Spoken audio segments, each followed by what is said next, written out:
won't get into. But going back to Gucci Mane,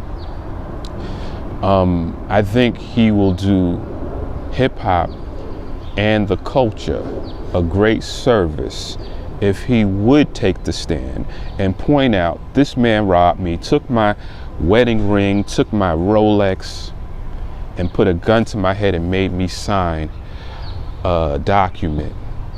If he did that, that would be a giant step to ending this culture of hip hop, which is toxic. And maybe we can get back to something that is positive and uplifting and something that brings us together instead of dividing us.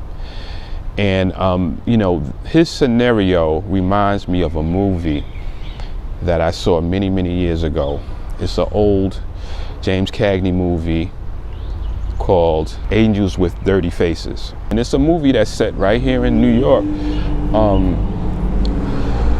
where James Cagney is a thug. He is a gangster. And there's a group of kids, they call them the Bari Boys, that look up to him. You know, they want to be like him. They want to be a gangster. They want to be a heartless criminal like he is. And, you know, he knows these kids. He talks to these kids. He encourages these kids to be like him. And James Cagney gets caught. And he is going to be executed in the electric chair.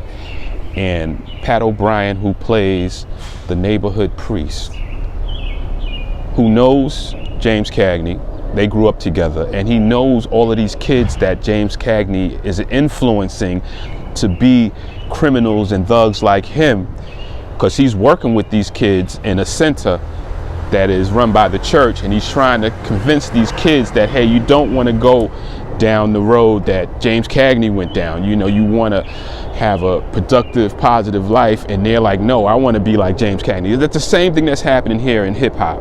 You know, you got kids who want to be like these rappers, who want to be thugs, who want to be gang members, who want to take matters into their own hands. They want to inflict violence on whoever confronts them, or they have a beef with, or says anything negative about them. So you have the same scenario here that I'm depicting that took place in this movie. And Pat O'Brien, the priest, comes up to James Cagney before he has to go to the electric chair, and he tells James Cagney, listen, there's hundreds of kids that look up to you. They want to be like you, right? They came from the same environment that we came from, and now you are going to be executed. And the priest says to James Cagney, pretty much, this is what I want you to do. I want you to cry. I want you to not be a stand-up guy. And I want you to go into that electric chair, kicking and screaming, to show these kids that you are not a hero and that they shouldn't follow you. And James Cagney is like, what? Are you crazy? I'm not doing that. All I got is my dignity, and I'm not yellow, and I'm not going out like a chicken. You know, they want to execute me, then let them. I'm not going to give them that. I'm not going to bow down and squirm and cry. And so when the time comes and they're escorting James Cagney to the electric chair, and he has the priest next to him, and James Cagney is still maintaining his gangster persona. And then as he's going to the electric chair, he breaks down and he starts crying. I don't want to die, oh please. I don't want to die, oh please. Oh, don't make me burn now. Oh, please, let go of me. Please, don't kill me. Oh, don't kill me, please.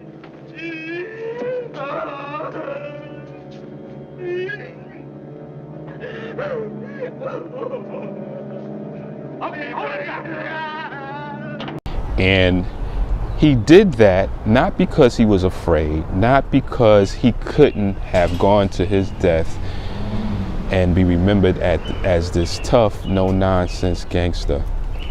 He did it because he felt that that would have been the best thing for the young people that were following him, to let them down, to not become a martyr for them. Now, I'm suggesting that Gucci Mane play that same role for these young kids that are following him. Go testify. Take the stand. Point that man out and say, he robbed me.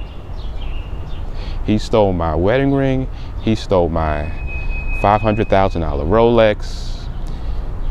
That chain that he has on in the photo that he put online, that's my chain, that's my Rolex, and it's wrong. And I want him punished for that. And I don't care what nobody says. Yeah, he's gonna lose some of the young people who are misguided, who are following that code of the street saying that you're not supposed to squeal. Yes, and rightly so, he should lose that. But there's gonna be some young people who are gonna see that and they're gonna say, yeah, he's right. He's right. And if I'm in that same situation, if somebody does something to me or my family, I'm going to do the same thing. I'm going to send them away the right way, so I don't have to worry about going to jail for harming them, or I becoming a felon myself.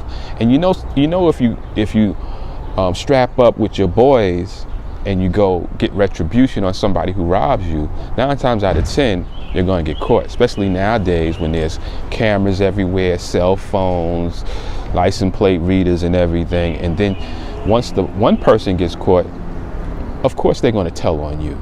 You know, we see rappers now that are in that predicament, that are locked up because somebody told on them. So you would be a fool now to think that that's not going to happen to you. And this right here, the opportunity that Gucci Mane has to change the culture of hip hop should not be taken lightly. And I think that he should man up and actually go down there and testify and show the whole culture, the whole world, that this whole don't snitch era is over. And that's the way I feel about it. Let me know how you feel about it. Thanks for stopping by and checking me out. And until next time, as always, peace and stay safe.